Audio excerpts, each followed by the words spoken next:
నమస్తే, welcome to four sides TV why not కార్యక్రమం. నేను విజయ్. మొత్తంగా భారతదేశ విద్యా వ్యవస్థలో ప్రైవేటీకరణ అనేది చాలా ఎక్కువగా ఉందని చెప్పుకోవాలి.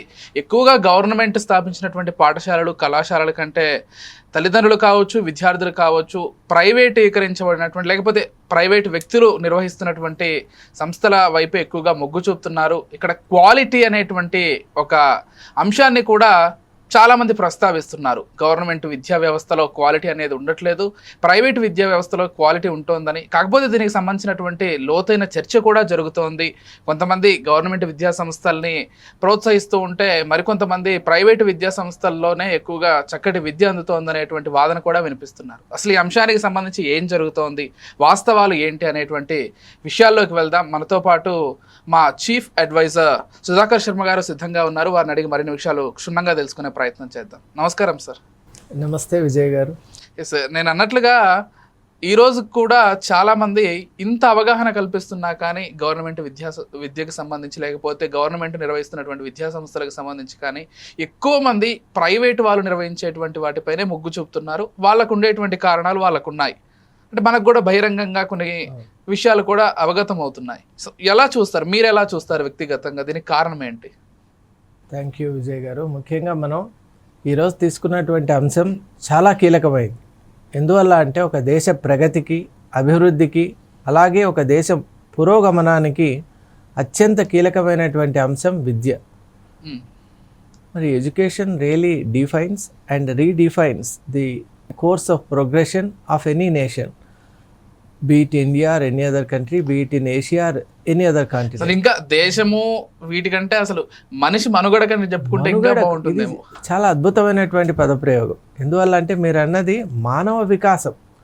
మానవ వికాసం నిజంగా మనం ఎవల్యూషనరీగా మనం చూసినట్టయితే knowledge segregation, knowledge categorization and knowledge ఇన్వాల్వ్మెంట్తోనే మనం ఈరోజు ఈ స్థితిలో, ఇప్పుడు ఏదైతే ఆర్టిఫిషియల్ ఇంటెలిజెన్స్ ఏజ్ అని మనం అనుకుంటున్నామో ఆ ఏజ్లో మనం ఉంటున్నామంటే దానికి మూల కారణం నాలెడ్జ్ పట్ల మనిషికి ఉన్నటువంటి ఒక నేపథ్యం. మీరు అన్నది అక్షరాల సత్యం. ఎందువల్ల అంటే మనిషికి జ్ఞాన సముపార్జన అనేటువంటిది ఒక న్యాచురల్ ట్రైట్ అని మనం చెప్పొచ్చు. And it has been proven also. ఎందుకంటే not only from the physical or psychophysical or socio-cultural points of view, if you take up even the deeper and depths of psychology and philosophical stratum ఏదైతే తీసుకుంటామో, man is essentially cognizant. Man is a bundle of knowledge. In fact, human being is defined as a bundle of consciousness, going beyond even the knowledge scale. When man is consciousness, inner element ఎప్పుడైతే కాన్షియస్నెస్గా ఉంటుందో, మరి న్యాచురల్గా that consciousness has the power to put itself into or focus upon different entities and gain the relevant and related knowledge. మరి అది ఒక natural trait. ఈ విధమైనటువంటి నేపథ్యంలో వికాసం అనేటువంటిది జరుగుతూ ఉన్నటువంటి పరిస్థితుల్లో ఇప్పుడు మనం ఏదైతే ఎడ్యుకేషనల్ పాలసీస్ అని అంటున్నామో, మనకు ఇండియన్ కాన్స్టిట్యూషన్ కూడా it has given in it's articles free education, compulsory education, mandatory education for all the children across the country. ఎందువల్ల అంటే నాలెడ్జ్ అనేటువంటిది ఒక ప్లాట్ఫామ్. ఆ ప్లాట్ఫామ్ కనుక ప్రతి ఒక్క వ్యక్తికి, సివిలియన్కు, ఇండియన్కు కనుక ఉన్నట్టయితే he will become a better Indian, better civilian and a better human being. Together a better country. Definitely. When everything is mixed up, the whole country becomes knowledgeable. In fact, ఈ నేపథ్యంలో మీకు ఒక విషయం, though it may be little out of place, but India మనకు కాన్స్టిట్యూషన్లో కూడా ఈ term ఉంది కాబట్టి I think I'm permitted. India or Bharat అని ఉంటుంది. మనం కాన్స్టిట్యూషన్ ఎప్పుడైతే కాన్స్టిట్యూషన్ ఆఫ్ ఇండియా ఓపెన్ చేస్తాం, ఓపెనింగ్ పారాగ్రాఫ్స్లోనే ఇండియా ఆర్ భారత్. మరి మన దేశం యొక్క పేరు భారత్ అని అన్నప్పుడు ఆ పేరులోనే ఇప్పుడు మీరు అన్నటువంటిది కనిపిస్తుంది. ఎలా అంటే భారత్ అంటే భారతః ఇది భారతః అని, భారత అంటే భారతీయుడు అని అర్థం. మరి భారతీయుడు అంటే ఎవరు అంటే భారతః. భా అంటే జ్ఞానము, ప్రకాశము, అలాగే ల్యూమినిసెన్స్. ఓ okay. నాలెడ్జ్.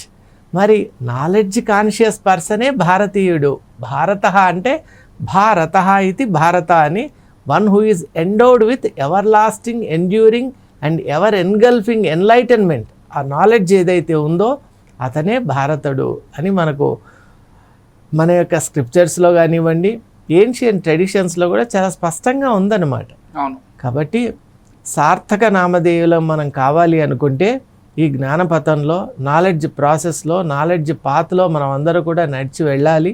ముఖ్యంగా మనం ఈ ప్రోగ్రాం ద్వారా యూత్ ఆఫ్ దిస్ కంట్రీకి అడ్రస్ చేయడం సమంజసమని భావిస్తున్నాను. ఎందువల్ల అంటే మీరు అన్నట్లుగా కేవలం పేరులోనే కాదు, భారతదేశ చరిత్ర చూసుకున్నా కానీ నిత్యం అభ్యసించడమే పనిగా పెట్టుకున్నటువంటి దేశంగా దీన్ని పరిగణించాల్సి ఉంటుంది. అబ్సల్యూట్లీ. ఎందువల్ల అంటే భారతదేశంలో ఉన్నటువంటి పురుషార్థాల్లో కూడా ప్రధానమైనటువంటిది జ్ఞాన సముపార్జన. అధ్యయనమే మన జీవనం, జీవనమే అధ్యయనం. అటువంటి ఒక అద్భుతమైనటువంటి ఒక what you call the end of this human life, or the what do you call the chief requirement or the chief element which would lead the entire life అనేటువంటి ఒక కాన్సెప్ట్ మనం పెట్టుకున్నాం. Knowledge is life, life is knowledge. నిజంగా ఈ process of knowledge, అలాగే evolution of knowledge, escalation of knowledge and enforcement of knowledge, ఇవన్నీ మనం తీసుకుంటే ఇండియన్ లైఫ్ అనేటువంటిది it is centred around knowledge అని మనకు పర్ఫెక్ట్గా ఒక అండర్స్టాండింగ్లోకి మనం అందరూ కూడా వస్తామండి. ఓకే. ఇంకొక ప్రధానమైనటువంటి విషయం ఏంటంటే, ఈరోజు లెక్కల ప్రకారం చూసుకున్నట్లయితే స్టాటిస్టికల్గా ప్రపంచంలోనే అత్యధిక విద్యార్థులు ఉన్నటువంటి దేశంగా భారతదేశం పరిగణించబడుతుంది. దగ్గరగా 25 కోట్ల మంది పాఠశాలలకు, కళాశాలలకు వెళ్తున్నారంట. అంటే ప్రపంచంలో ఏ దేశంలో కూడా ఇంత పెద్ద స్థాయిలో విద్యార్థులు లేరు. కాకపోతే ఇప్పటికీ కూడా మనం లిటరసీ రేట్ చూసుకున్నట్లయితే 75 నుంచి అటు ఇటుగానే ఉంటుంది, కానీ అంతకు మించట్లేదు. ఎందుకు ఇటువంటి పరిస్థితి? అంటే గవర్నమెంట్ ఇంత కష్టపడుతోంది, ఇన్ని పాఠశాలలు పెడుతోంది, ఇన్ని కళాశాలలు పెడుతోంది, యూనివర్సిటీలు నిర్వహిస్తోంది, అయినప్పటికీ కూడా లిటరేచర్ ఎందుకు ఇంత మించి పెరగట్లేదు? దీనికి ముఖ్య కారణాలు విజయ్ గారు, మనది భారతదేశం అంటే ఇండియా అంటేనే it is called a mini continent. ఎందుకంటే ఇప్పుడు ఏషియాలో ఉన్నటువంటి లార్జెస్ట్ పాపులేషన్ ఉన్నటువంటి కంట్రీస్లో ఇండియా ఒకటి, చైనా ఒకటి. అలాగే మనం geopolitical or geographical scenario కనుక మనం తీసుకున్నట్టయితే నిజంగా ఎంత వైవిధ్యభరితమైనటువంటి దేశం అండి భారతదేశం. ఒకవైపు ఏమో సముద్రాలు, ఇంకోవైపు ఏమో ఆకాశాన్ని అంటేటువంటి పర్వతాలు, హిమాలయాలు. మనకు ఎడారి ఉంది చూసారా. అలాగే ప్లెయిన్స్ ఉన్నాయి, డక్కన్ ప్లాటో అటువంటిది ఉంది, అలాగే డెల్టాస్ ఉన్నాయి, అలాగే నిజంగా చెప్పాలి ఉన్నాయి. అలాగే మనకి ఇప్పుడు ఈ నియర్ బంగ్లాదేశ్ బార్డర్ దగ్గర మనం చూసినట్టయితే we have peculiar eco systems.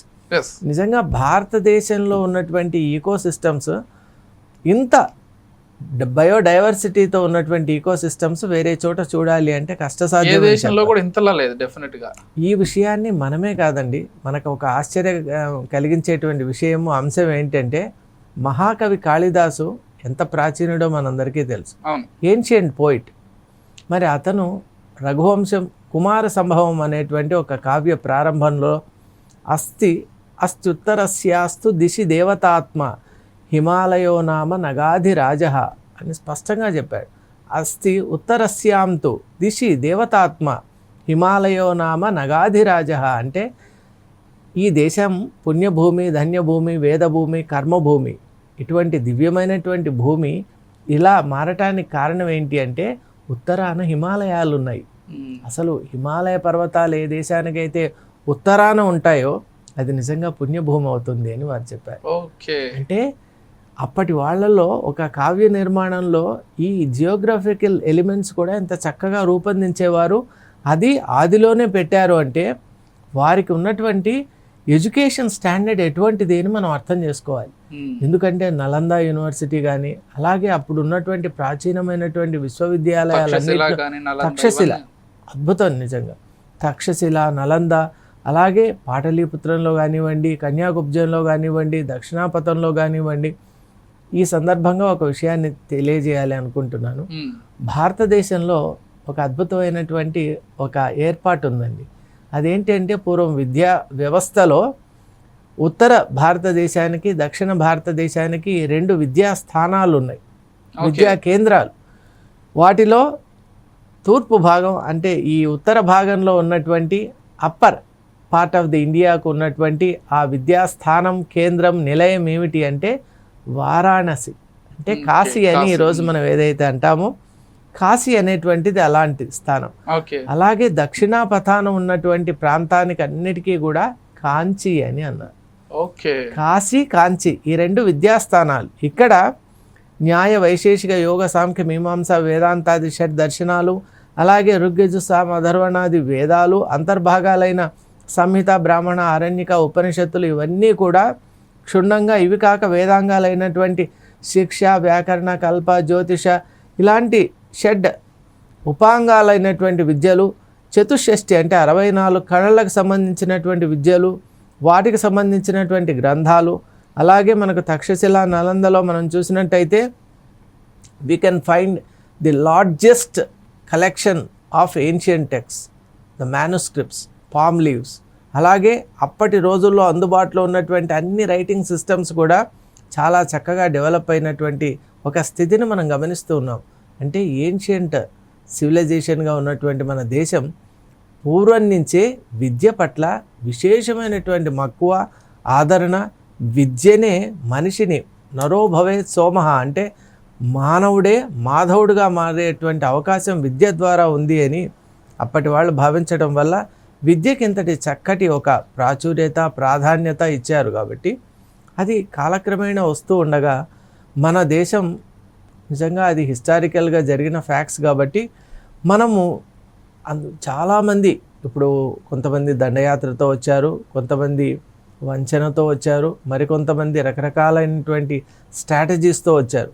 అలా మన దేశం ఒక పక్క ఇస్లాంకు సంబంధించిన వారు, అలాగే ఒకవైపు ఇక్కడ డిఫరెంట్ కంట్రీస్ అంటే మిడిల్ ఈస్ట్ నుంచి వచ్చినటువంటి వాళ్ళు, అలాగే ఇక్కడ పోర్చుగీస్ కానివ్వండి, డచ్ కానివ్వండి, ఫ్రెంచ్ కానివ్వండి, యూరోపియన్ కంట్రీస్, ముఖ్యంగా బ్రిటిష్ వాళ్ళు, వీళ్ళందరి యొక్క నేపథ్యంలో మన విద్యా వ్యవస్థ అనేటువంటిది దాని రూపురేఖలను పూర్తిగా కోల్పోయింది. మనం అసలు ఏదైతే భారతీయ విద్య అని భావించామో ఆ భారతీయ విద్య అనే ఆ సంప్రదాయానికి మనం దూరం అయిపోయాం. అవును. ఇప్పుడు మెకాలే ఆ తర్వాత మిగతా ఆయన అనుచరులు ఎవరైతే ప్రవేశపెట్టారో ఆ విద్యా విధానం కొనసాగడం వల్ల ఈరోజు నిజంగా కొత్త పుంతలు తొక్కి భారతీయతను కోల్పోయేటువంటి విద్యా విధానం ఈరోజు మన భారతదేశంలో మనం స్పష్టంగా చూస్తున్నాం. అవును. అంటే ఇంకొక విషయం ఏంటంటే మన విద్యా వ్యవస్థను వాళ్ళు పాటిస్తున్నారు. ఈరోజు వాళ్ళు తీసుకొచ్చినటువంటి ఆ విద్యా వ్యవస్థను మనం ఇప్పటికీ కంటిన్యూ చేసుకుంటూ ఎటువంటి మార్పులు చేసుకోకుండా అదే కొనసాగిస్తున్నామేమో. అది అందువల్లే ముఖ్యంగా ఈరోజు 4 Sides టీవీ ఈ కార్యక్రమం అలాగే ఇటువంటి ప్రోగ్రామ్స్ అనేవి ప్రోత్సహించడం చాలా ముఖ్యం. ముందుగా ప్రతి మనిషి కూడా ఆలోచించాలి, మన సంప్రదాయాలకు, ఆచారాలకు, వ్యవహారాలకు, మన నాగరికతకు, మన సిద్ధాంతాలకు, మనకున్నటువంటి ఏదైతే ముఖ్యం అని అనుకున్నటువంటి ఆ విలువలకు, వాటన్నిటికీ మనం ఎంత దూరం అవుతున్నామో ముందు గ్రహించాలి. ఎప్పుడైతే మనం గ్రహిస్తామో అప్పుడు మనలో ఒక అంతః ప్రేరేపణ అనేటువంటిది కలుగుతుంది. కాబట్టి న్యాచురల్గా we will have an urge to regain what we have last. మరి అటువంటి నేపథ్యం ప్రతి ఒక్కరిలో కలగాలి. ముఖ్యంగా అప్పుడున్నటువంటి విద్యా విధానం యొక్క వైశిష్ట్యత ఏమిటి, ఇప్పుడు ఎందుకు స్టూడెంట్స్లో మనం చూస్తున్నాం, ముఖ్యంగా 4వ తరగతి వాళ్ళు కానివ్వండి, 10వ తరగతి వాళ్ళు కానివ్వండి, అలాగే ఇక హయ్యర్ స్టడీస్ అయితే చెప్పనవసరం లేదు, ప్రతి స్టూడెంట్లో కూడా అనివార్యంగా స్ట్రెస్ అనేటువంటి ఎలిమెంట్ మనం చూస్తున్నాం. మరి నాలెడ్జ్ అనేది it is life giving, it is joyful process, అలాగే it is a process which gives happiness. మరి అటువంటి విద్య ఈరోజు ఎందుకు ఇంత స్ట్రెస్ఫుల్గా, బర్డన్సమ్గా, ఆక్వర్డ్గా, అలాగే అగ్లీగా, అలాగే డైరెక్షన్లెస్గా ఎందుకు మారిపోతుందనేటువంటి అంశాన్ని ప్రతి ఒక్కరు కూడా చర్చించాలి. ఎప్పుడైతే మనం చర్చిస్తామో, లోతుగా అధ్యయనం చేస్తామో, అప్పుడే మనం మూలమైనటువంటి విషయాల్ని, మౌలికమైనటువంటి విషయాల్ని పట్టుకోగలం. ఎప్పుడైతే మనం ఆ విషయాల్ని పట్టుకోగలుగుతామో definitely we are going to regain what we have lost. Yes, మీరు అన్నదాంతో నేను పూర్తిగా ఏకీభవిస్తాను. ఎందుకంటే ఈరోజు కేవలం మార్కులు ఎంత వస్తున్నాయి లేకపోతే ఏ ర్యాంకులు వస్తున్నాయటువంటి విషయాన్ని మాత్రమే గమనిస్తున్నాం, కానీ ఎంత విద్యను అభ్యసించాము, ఎంత జ్ఞానాన్ని సముపార్జించాము అనేటువంటి విషయాన్ని పూర్తిగా నిర్లక్ష్యం చేస్తున్నాం ప్రతి ఒక్కరం కూడా. ఎగ్జాక్ట్లీ విజయ్ గారు, ఎగ్జాక్ట్లీ. ఎస్, మరొక కీలకమైనటువంటి అంశం మనం ప్రస్తావించాల్సింది ఏంటంటే, నేను ముందుగా చెప్పినట్లుగా ఎక్కువగా ప్రైవేటీకరణ వైపే మొగ్గు చూపుతున్నారు. మళ్ళీ మీరు చెప్పినటువంటి అంశాలే ఇందులో కూడా ఉంటాయి. ఎందుకంటే చాలా మంది ర్యాంకులు ఏమొస్తున్నాయి లేకపోతే ఎంత మార్కులు వస్తున్నాయి అనేటువంటి విషయాల వెనకే పరిగెడుతున్నారు. తల్లిదండ్రులు కూడా సమాజం ఏమనుకుంటుంది, సమాజం లేకపోతే మా కొడుకు గురించి గొప్పగా అనుకుంటుంది, ర్యాంక్ వస్తే ఇన్ని మార్కులు వస్తాయి అనేటువంటి విషయాలనే చాలా మంది దాన్ని వెనకే పరిగెడుతున్నారు. కాకపోతే ఎవరు కూడా అసలు ఎంత జ్ఞానాన్ని మనం సంపాదించుకుంటున్నాం, మనకు అంటే నిజంగానే ఒక డిగ్రీ చేసిన వ్యక్తికి డిగ్రీ సర్టిఫికేట్ మాత్రమే చివరికి చేతిలో మిగులుతుంది, కానీ డిగ్రీలో ఏం నేర్చుకున్నాడంటే బయటకు వచ్చాక శూన్యం అనే చెప్పుకోవాలి. ఎలా చూస్తారు మీరు ఈ విషయాన్ని? నిజంగా చెప్పాలి అంటే అది చాలా మటుకు సమాజంలో ఉన్నటువంటి ఒక రుగ్మతగా నేను భావిస్తున్నాను. ఎందువల్ల అంటే మనకు ఒక సేయింగ్ కూడా ఉంది ఇంగ్లీష్లో, the society prepares the crime and the criminal commits it అని అంటారు. మనకు లీగల్ పార్లెన్స్లో కూడా ఈ సేయింగ్ అనేటువంటిది చాలా ముఖ్యం. కొన్ని క్రైమ్స్ ఎలా జరుగుతాయంటే సొసైటీ ఆ క్రైమ్ను తయారు చేసి పెట్టి క్రిమినల్ను కూడా ప్రోత్సహిస్తోంది. అప్పుడు ఆ క్రిమినల్ అనేటువంటి వాడు ఆ క్రైమ్ను చేస్తున్నాడు. దానికి ముఖ్యంగా సమాజంలో మార్పు రావాలి, సమూలమైనటువంటి మార్పు. విద్య అనేటువంటి విషయంలో నిజంగా మనం ర్యాంకుల, మార్కుల, గ్రేడ్ల, లేక మన అచీవ్మెంట్సా, అకోలేట్సా, దేనికి మనం ఇంపార్టెన్స్ ఇవ్వాలి? ఇవన్నీ కాకుండా మనిషిలో ఉన్నటువంటి ఎవల్యూషన్గా. అసలు పెద్ద పెద్ద డిగ్రీలు, పిహెచ్డీలు చేసిన వాళ్ళు కూడా ఈరోజు క్రైమ్ చేస్తున్నారంటే విద్యా వ్యవస్థను ఏమని చెప్పాలి? అంటే అక్కడ ఇంటెలెక్చువల్ కోషియంట్ మాత్రమే మనం చూస్తున్నాం. ఇంటెలెక్చువల్గానే ఆ వ్యక్తిని మనం ప్రిపేర్ చేసాం, కానీ ethical part, moral part, cultural part, humanistic angle, మీరు అన్నది అబ్సల్యూట్లీ కరెక్ట్. హ్యూమనిస్టిక్ విజన్ లేదు, యాంగిల్ లేదు, డైరెక్షన్ లేదు. మరి ఇవి మిస్ అయిపోతున్నాం.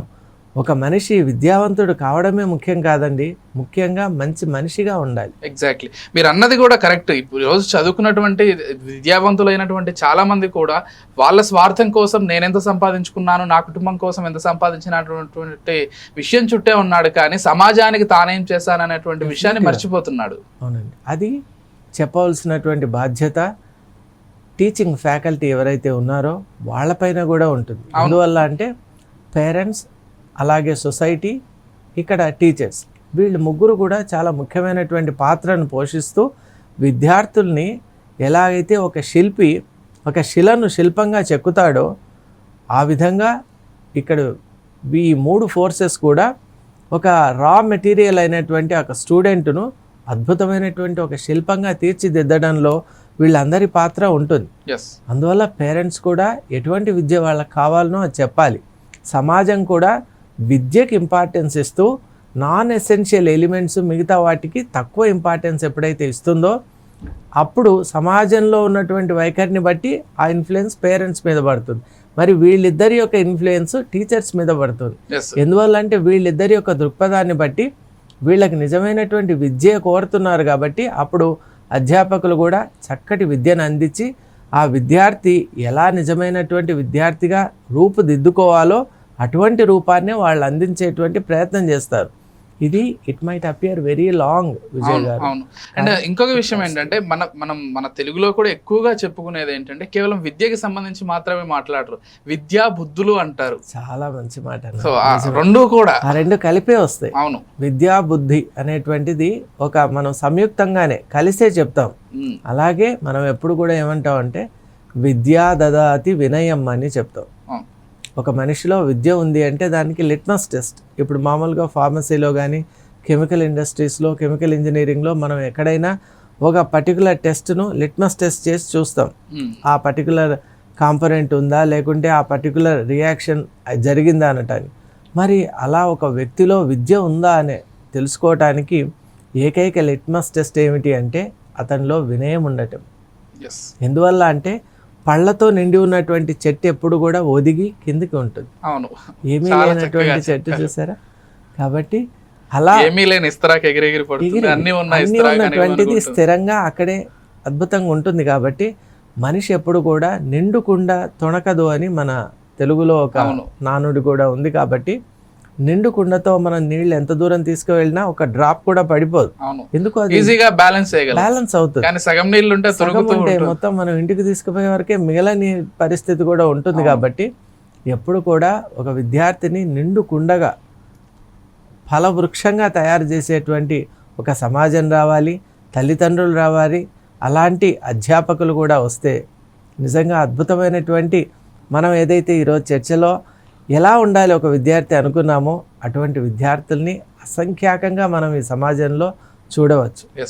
ఈ కార్యక్రమంలో లేకపోతే ఈ ఎపిసోడ్లో చివరిగా ఒక ప్రశ్న శర్మ గారు, మనం ఐఐటీలని దేశవ్యాప్తంగా చాలా ఐఐటీలు ఉంటాయి. అంటే మన దేశం వరకు అత్యంత విద్యా ప్రమాణాలు ఉన్నటువంటి కళాశాలలుగా లేకపోతే విద్యా సంస్థలుగా మనం వాటిని పరిగణించవచ్చు. అటువంటి సంస్థల నుంచి బయటకు వచ్చేటువంటి విద్యార్థుల్లో కూడా 40% మందికి ఉద్యోగ అవకాశాలు లభించట్లేదంట. అంటే ఏంటంటే వాళ్ళకి స్కిల్స్ లేకపోవడమా, లేకపోతే దేశంలో ఉద్యోగ అవకాశాలు లేకపోవడమా, ఏ విధంగా చూడాలి దీన్ని? ముఖ్యంగా చెప్పాలి అంటే నాకు ఐఐటీస్తో ఉన్నటువంటి అనుబంధం చాలా, it is spanning over more than 2 decades. Okay. ఎందువల్ల అంటే నేను ఐఐటీస్లో చాలా, ఐఐటి మెడ్రాస్ కానివ్వండి, ఇతర ఐఐటీస్లో కూడా లెక్చర్ సిరీస్కు వెళ్ళేవాడిని. ముఖ్యంగా ఐఐటి మెడ్రాస్లో చాలా మంది విద్యార్థులతో కూడా టైం స్పెండ్ చేశాను, లెక్చర్స్ ఇచ్చాను. అక్కడ విద్యార్థుల్లో నిజంగా చెప్పాలి అంటే ఐఐటీస్ ఆర్ రియలీ ఐఐటీస్. ఆ వాతావరణం కానివ్వండి, అక్కడ ఉన్న విద్యా ప్రమాణాలు కానివ్వండి చాలా చక్కగా ఉంటాయి. ముఖ్యంగా అక్కడ ఒక ఆశ్రమంలో, ఒక గురుకులంలో ఉన్నటువంటి భావన మనకు కలుగుతుంది. It is 100% residential. ఇంకోటి, పూర్వకాలంలో ఎలా అయితే ఒక గురు శిష్య సంబంధం ఉందో ఇప్పుడు కూడా అక్కడ ప్రొఫెసర్ స్టూడెంట్ యొక్క బాండింగ్ చాలా ఎక్కువ ఉంటుంది ఐఐటీస్లో. అలాగే స్టూడెంట్ టు స్టూడెంట్ ఇంటరాక్షన్ కూడా చాలా ఎక్కువ ఉంటుంది. అందువల్ల క్లాసెస్ టైమ్స్లో కాకుండా ఈవినింగ్ లైఫ్ కూడా అక్కడ ఐఐటీలో చాలా ర్యాంపెంట్గా, వాల్యుబుల్గా, అది నిజంగా డిటర్మైనింగ్ ఫేస్గా కూడా ఉంటుంది. ఎందుకంటే వాళ్ళు ఇండిపెండెంట్గా స్టూడెంట్స్ ఒక సమూహంగా ఏర్పడి, ఒక గ్రూప్గా ఏర్పడి డిఫరెంట్ ప్రాజెక్ట్స్ చేయడం, అక్కడే ఐడియా జనరేషన్, క్రియేటివిటీ అనేటువంటిది అక్కడ ప్రారంభమవుతుంది. మనం అలా చూస్తూ ఉంటాం. ఇంకోటి ముఖ్యంగా మీరు ఇప్పుడు అన్నట్టు ఐఐటీస్లో నుంచి వచ్చే విద్యార్థుల్లో కూడా ఎలా అవుతుందంటే, ఐఐటీస్లో విద్య అనేటువంటిది ఉత్తమమైన ప్రమాణాలతో అందిస్తున్నారు. కానీ విద్యార్థుల్లో చాలామందిలో ఇంకా ఐఐటీస్లో కౌన్సిలింగ్ అనేది చాలా అవసరం ఉంది అని నేను భావిస్తున్నాను. ఎందువల్ల అంటే వాళ్ళల్లో ఒక రకమైనటువంటి ఎమోషనల్ స్ట్రెస్ అనేది నేను చూశాను. Maybe that age group is like that. ఇంకొకటి, ఒక్కసారి ఇంటి నుంచి వాళ్ళందరూ వచ్చి they are out of their homes, అదొకటి ఉండొచ్చు. ఇంకొకటి ఎట్లా అంటే ఒక కొత్త వాతావరణం, ప్రపంచాన్ని మొదటిసారి రియల్ టైంలో రియలిస్టిక్గా చూడటం, ఫేస్ చేయటం, ఇవన్నీ కూడా తట్టుకోగలగాలి అంటే వాళ్ళల్లో సైకలాజికల్ కౌన్సిలింగ్ ఉండాలి, అలాగే స్పిరిచువల్ ఇంటరాక్షన్ కూడా ఉండాలి. ఈ 2 లోపాలు ఉండటం వల్ల ఈ మధ్య మనం చూస్తున్నాం ఐఐటి పాట్నాలో కానివ్వండి, ఇక్కడ మన ఐఐటి హైదరాబాద్లో కూడా 4th year aeronautical engineering student, BTech student 7th floorలో నుంచి just jump to commit suicide. మరి అతను ఇచ్చినటువంటి సూసైడ్ లెటర్లో చూస్తే కారణం ఎంత ఆశ్చర్యంగా ఉందంటే, జీవితంలో నాకు ఏం చేయాలో తోచడం లేదు, I have lost purpose in my life, so I'm trying to depart from this world అని చెప్పాడు. అంటే వాళ్ళకి నిజంగా జీవితం ఏమిటి, దాంట్లో మనం ఏం చేయాలి, నేర్పించిన విద్యతో మనం సమాజానికి ఎలా ఒక instruments of change, growth and productivity డెవలప్మెంట్గా ఎలా ఉండాలి అనేటువంటి ఆ విధానం అక్కడ లేదు. మనం ఎంతసేపు వాళ్ళను స్కేలార్స్గా తయారు చేస్తున్నాం. మనకు ఫిజిక్స్లో 2 entities ఉంటాయి, ఒకటి స్కేలార్, రెండవది వెక్టార్ అని. స్కేలార్ హ్యాస్ ఓన్లీ మ్యాగ్నిట్యూడ్, ఒక ఫోర్స్ ఉంటుంది. మనం ఈ స్టూడెంట్స్ని ఒక ఫోర్స్గా తయారు చేస్తున్నాం, కానీ వెక్టార్కు మ్యాగ్నిట్యూడే కాకుండా డైరెక్షన్ కూడా ఉంటుంది. మనం ఈ విద్యార్థులకు డైరెక్షన్ కూడా ఇవ్వాలి. ఎప్పుడైతే ఆ విద్యార్థులకు already they are forceful, powerful, they are having fullest potential is awakened, మరి వాళ్ళకి కనుక రైట్ డైరెక్షన్ ఇచ్చామనుకోండి, they are unstoppable, they will become the instruments of change, they will become what we really want them to become.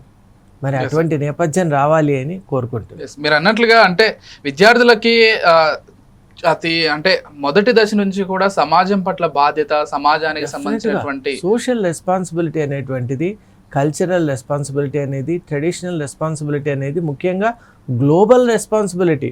Yes. ఈ రోజుల్లో ముఖ్యంగా ఎక్కడికి వెళ్ళినా కూడా క్లైమేట్ యాక్షన్ మీదే ఎక్కువ మాట్లాడుతాం. అవును.